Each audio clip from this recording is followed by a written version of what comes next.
Si soy experto en investigación y debo utilizar esa expertise en los peritos, uno de los temas más interesantes que de hecho lo ha tomado la Corte, lo ha considerado la Corte Interamericana en el caso de Dina Ochoa, que cuestiona la pericial. También en el caso algodonero, pero aquí hay que ser muy claros. Ahí hay un acto de corrupción, no es un problema de perspectiva de género o no, no es un problema de género, es un problema de corrupción, que es muy distinto.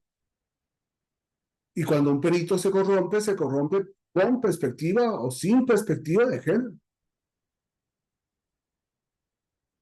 Por el contrario, si el perito no está preparado, si el perito no es científico, si el perito no es experto, si el perito, entonces ahí yo sí me preocupo.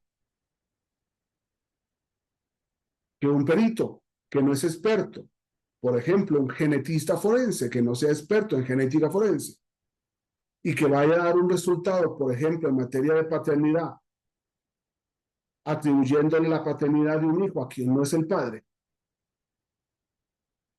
Si un médico forense va a determinar que la persona murió por muerte homicida cuando fue muerte natural, si un químico forense va a confundir los fluidos corporales de una persona con respecto a otra y vamos a implicar, ahí hay un asunto serio de profesionalidad de los peritos, pero no por un problema de perspectiva de género. Y esto desde un enfoque diferencial que, como he dicho, nos lleva a no discriminar, un concepto que entendemos todos, desde el último policía hasta el último ministro de la Corte. Los peritos deben ser profesionales acreditados al día de su capacitación.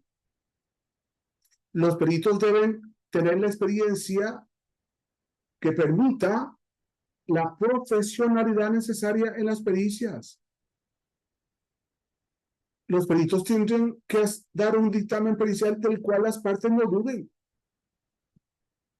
Por eso los peritos sirven principalmente en el juicio para pedirles respuestas a favor de cualquiera o cualesquiera de las partes. Y los peritos deben conocer y proceder conforme a criterios Frey, conforme a criterios Daubert. Los peritos pueden permitir a las partes la presencia en el procesamiento de los indicios y entonces, por tanto, el perito médico forense está en autopsia con las partes, asesor jurídico de la víctima, defensor del imputado. Los peritos pueden permitir a las partes la presencia en el procesamiento de indicios en los laboratorios y en el lugar de los hechos. Los peritos deben exigir la presencia de los sujetos en pericias irreproducibles. Los peritos deben valorar con calidad los indicios, los reactivos, los informes. Los peritos deben responder en audiencia a todas las preguntas de las partes.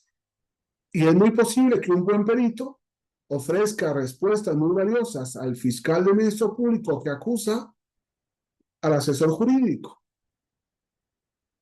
en interés de la víctima o al defensor a favor del imputado, porque es un perito profesional.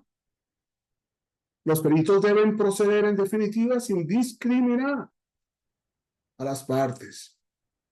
Por eso, si perspectiva de género en los protocolos y en los manuales, en la jurisprudencia extensiva ya de la Suprema Corte y de la Corte Interamericana significa no discriminar, estamos entendiéndolo todos. Pero si es proceder en perspectiva de género, no lo está entendiendo nadie. Ni siquiera la Suprema Corte, que no se sabe explicar a sí misma.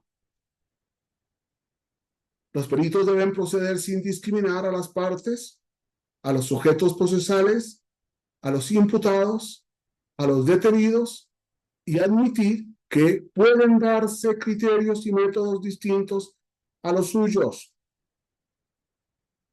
Pero esto es lo propio de un perito técnico o científico que no discrimina. y que porque no discrimina, porque no sabe discriminar, va a hacerlo no solamente por problemas de género, sino por las 14 categorías antropológicas que la Constitución política le exige: perito, no discrimine.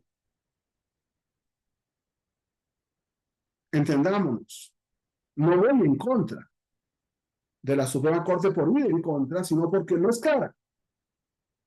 Porque la Corte Interamericana no fue clara, porque la Suprema Corte no fue clara, y porque lo que están asumiendo es una ideología de género, y eso sí es claro. Perdón, pero eso sí es claro. Que se han dejado llevar por una ideología, por intereses, no se sabe de qué, de una ideología de género.